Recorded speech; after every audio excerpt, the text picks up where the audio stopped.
আসসালামু আলাইকুম। আউযু বিল্লাহি মিনাশ শাইতানির রাজিম।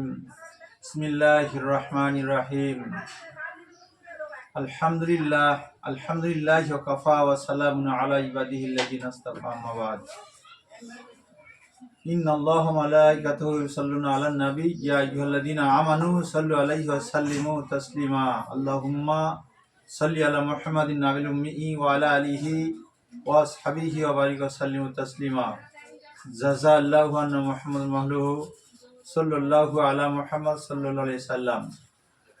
আজকের আমরা আবারও উপনীত হয়েছি এমন একটা জায়গায়, এটা হলো আল্লাহ নবীর ঘর, শিক্ষা কেন্দ্র। বাচ্চারা আছে এখানে, ছাত্রছাত্রীরা। আপনারা যারা দূরে এবং কাছে শুনবেন বা ইউটিউবের মাধ্যমে যারা দেখবেন বা শুনবেন, আপনারা এগুলো আমল করার চেষ্টা করবেন।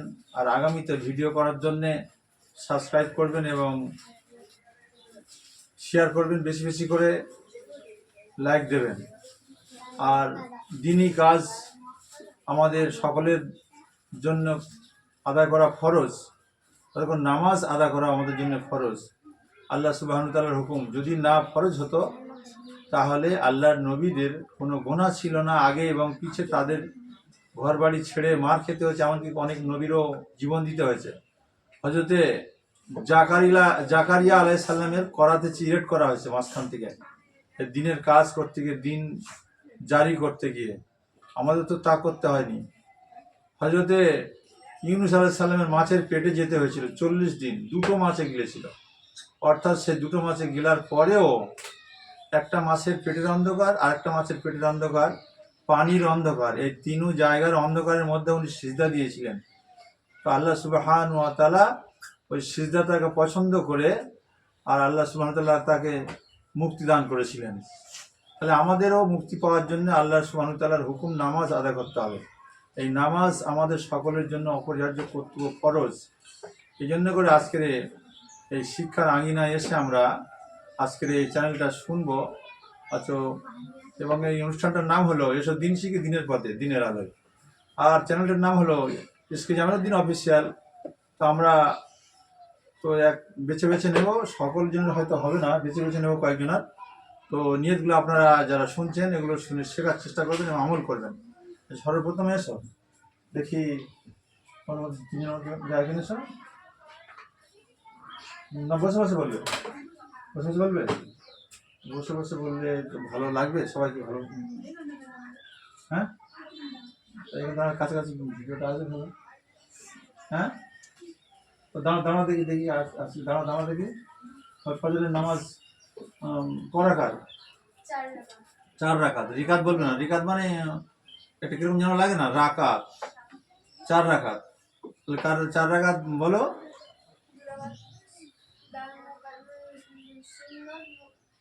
বলো বলো, হচ্ছে বলো।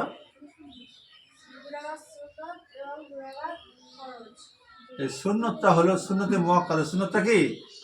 মুআক্কাদা, যেটা মাদ্রাসার ছেলেরা বলে গেছে। তোমরা সেদিকে খেয়াল করোনি। সুন্নতে মুআক্কাদা তোমাদের শেখানোর জন্য তো আবার দাঁড় করিয়েছি। এই সুন্নতে মুআক্কাদা হলো নামাজ। এই নামাজ ছেড়ে দিলে কিন্তু হবে না, নামাজ হবে না। এই নামাজটা আদায় করতে হবে। সুন্নতে মুআক্কাদা, সুন্নতে গায়ের মুআক্কাদা। এই সুন্নতে গায়ের মুআক্কাদা আমরা সকলেই একটু খেয়াল করে শুনবো। সুন্নতে গায়ের মুআক্কাদা হলো কত রাকাত বলো? 4 রাকাত শুনবো গায়ের মুআক্কাদা। 2 রাকাত। মনে আছে শুধু গায়ের মুআক্কাদা কত?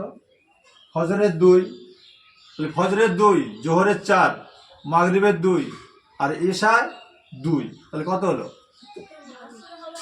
আসলে তো গায়ের মুআক্কাদা।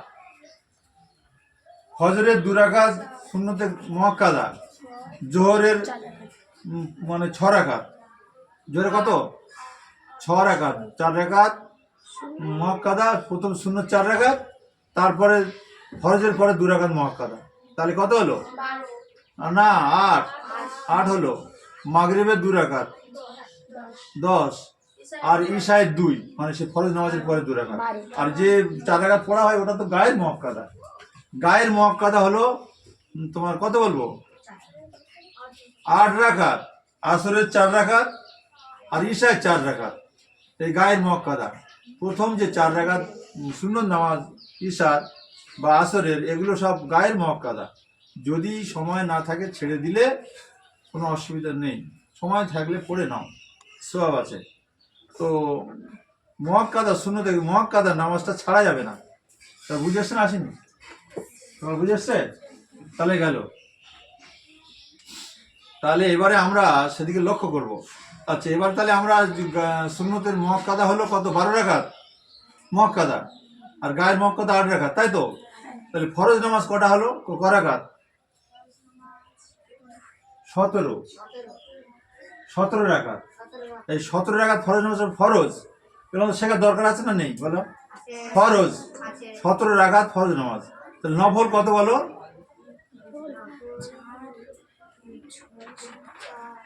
8 হ্যাঁ, 8 রাকাত। নফল হলো 8 রাকাত। আর ওয়াজিব নামাজ 3 রাকাত। বেতন নামাজ ওয়াজিব, বুঝে আসেনি? এগুলো আমাদের খুব অতি জরুরি জানা দরকার। ওয়াজিব নামাজ ছেড়ে দেওয়া যাবে না। যদি কারোর ঈশার নামাজ কাজা হয়, একটু বসো বসো, ঈশার নামাজ যদি কারোর কাজা হয়, ঈশার নামাজ যদি কারোর কাজা হয়ে যায়, তো ঈশার নামাজ 4 রাকাত ফরজ পড়তে হবে কাজা, সে 3 রাকাতও পড়তে হবে কাজা, মানে ওই বেতের নামাজটা।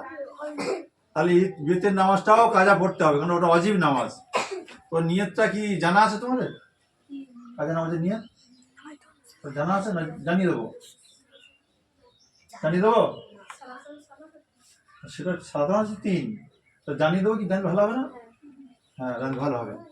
অর্থাৎ ভয় খাবে না। শোনো, শিক্ষার আঙ্গিনায় এসে যদি কেউ ভয় খেয়ে যায়, কিন্তু তার শেখা হবে না। ভুল হয় হোক বলতে হবে, ভুল হয় হোক বলতে হবে, বললে কিন্তু সংশোধন হবে, শেখা যাবে। বুঝতে পারো না? বুঝতে পারো? সবাই বুঝতে পেরেছ? সবাই বুঝে নাও।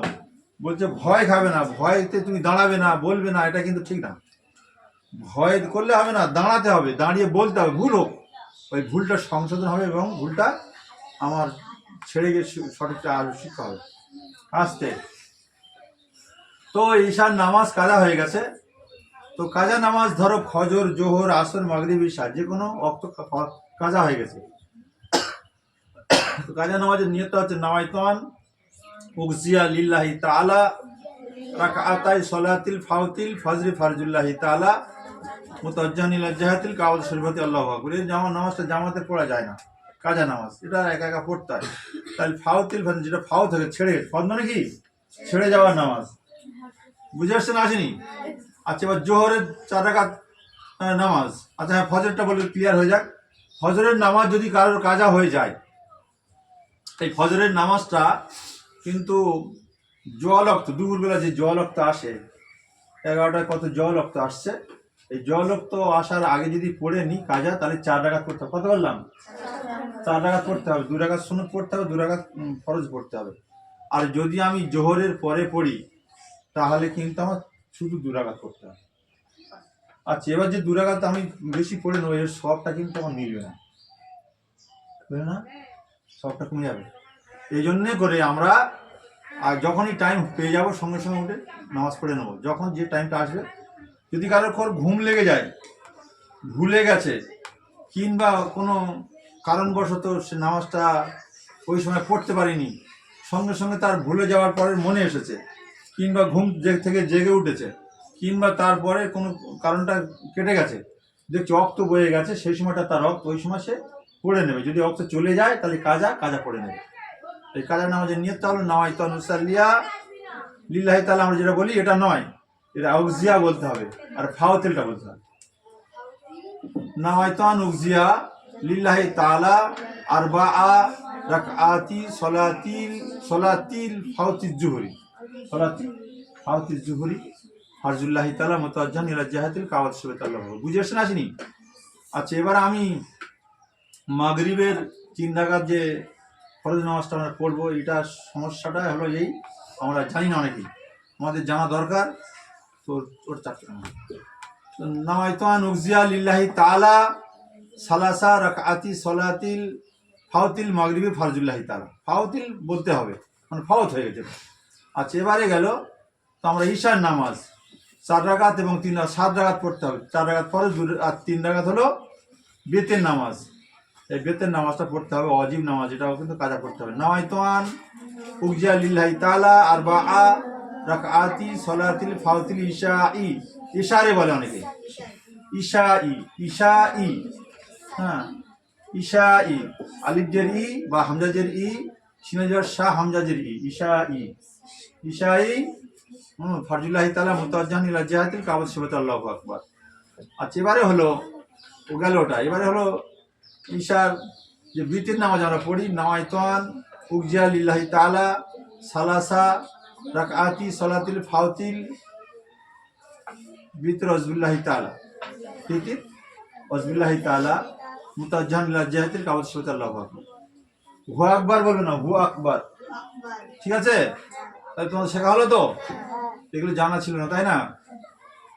আচ্ছা, এবারে গেল, তাহলে আমরা শিখে নিলাম ফরজ নামাজ, সুন্নত নামাজ হলো, মুআক্কাদা নামাজ হলো 12 রাকাত। আচ্ছা, গায়ের মুআক্কাদা হলো 8 রাকাত, 17 রাকাত ফরজ নামাজ, আর 3 রাকাত ওয়াজিব নামাজ, বেতেরটা ওয়াজিব, আর নফল নামাজ কত বললাম? 8 রাকাত। তাহলে জোহরের 2 রাকাত নফল, মাগরিবের দুপুরের 2 রাকাত নফল, আর ঈশায় 2 রাকাত 4 রাকাতই নফল। এই নফল নামাজ অনেকে আমরা পড়ি না, বলছে আল্লাহ সুবহানাহু ওয়া তাআলা যখন কিয়ামতের মাঠে আমাদেরকে হিসাব নিকাশের সময় ফরজ নামাজ আমাদের কমতি হয়ে যাবে, তখন এই নফলগুলো জুড়ে দিয়ে কিন্তু ফরজ নামাজটা ঘাটতি পূরণ করবে। দোয়া করেছেন আল্লাহ সুবহানাহু ওয়া তাআলা। তাহলে এটা আমাদের পড়ার দরকার আছে না দরকার নেই? জোরে বলবে না আসতে বলবে সবাই? দরকার আছে, এই জন্য করে আমাদের সকলের যে দরকার। আচ্ছা, এবার গেল, অদূরতে বলি তো আওয়াজটা আসবে না, ওই জন্য করে বলাই নি। আওয়াজটা আসবে তো, অদূর আসবে, জোরে বলতে হবে। জোরে বললে আবার লোক বললে সব মেয়েদের নেওয়ার পর জোরে জোরে বলা হচ্ছে, এরকম করবে, তোমাদের শিখে দিল। শুনুক গিয়ে, শুনতে কি আছে সেটাও শেখা দরকার। সেই জন্য করে তোমাদের সকলের অপরিহার্য কর্তব্য এই নামাজগুলো আদায় করা, যথা টাইমে তোমরা সবাই নামাজ আদায় করবে। তো আরেকটা কথাই, যে আমরা নামাজ আদায় করার পরে আমরা তাসবিহ তাহলিল পাঠ করব। ফজরের ফল হাইয়ুল কাইয়ুম 100 বার, আর জোহরের সময় ফল আলিউল আজিম 100 বার, আসরের সময় হুয়ার রহমানুর রাহিম 100 বার, মাগরিবের আছে হুয়াল গফুরুর রহিম 100 বার, আর হলো ঈশার নামাজের শেষে আমরা যে তাসবিহটা পাঠ করবো, ঈশার তাসবিহ, ঈশার তাসবিহ হলো হুয়াল লাতিফুল খবির 100 বার। আচ্ছা, তার সঙ্গে আমরা 3 তাসবিহ সুবহানাল্লাহ, আলহামদুলিল্লাহ, আল্লাহু আকবার, প্রত্যেকটা ওয়াক্তের নামাজের শেষে আমরা 3 তাসবিহ পাঠ করব। আচ্ছা, আর তারপরে আল্লাহ সুবহানাহু ওয়া তাআলা বলছেন যে আমার কাছে সব থেকে প্রিয় জিকিরটা হলো সুবহানাল্লাহ, আলহামদুলিল্লাহ, লা ইলাহা ইল্লাল্লাহু, আল্লাহু আকবার। আমার সবথেকে মনোনীত জিকির এটা, আর আফজাল জিকির হলো লা ইলাহা ইল্লাল্লাহু মুহাম্মাদুর রাসূলুল্লাহ, কলেমা যেরকম জিকির ওরকম। সেজন্য করে আমরা সবাই হার হালতে নামাজ আদা করব, আর নামাজের পরে জিকির আমরা তাসবিহগুলো পাঠ করব, আর আল্লাহ সুবহানাহু ওয়া তাআলার জিকির আদা করব। জিকির মানে স্মরণ করা, জিকির মানে কি? স্মরণ করা। আল্লাহ পাক আমাদের সকলের শোনা বলার থেকে বেশি বেশি করে নেক আমাল করার তৌফিক দান করুন, আমিন। আসসালামু আলাইকুম।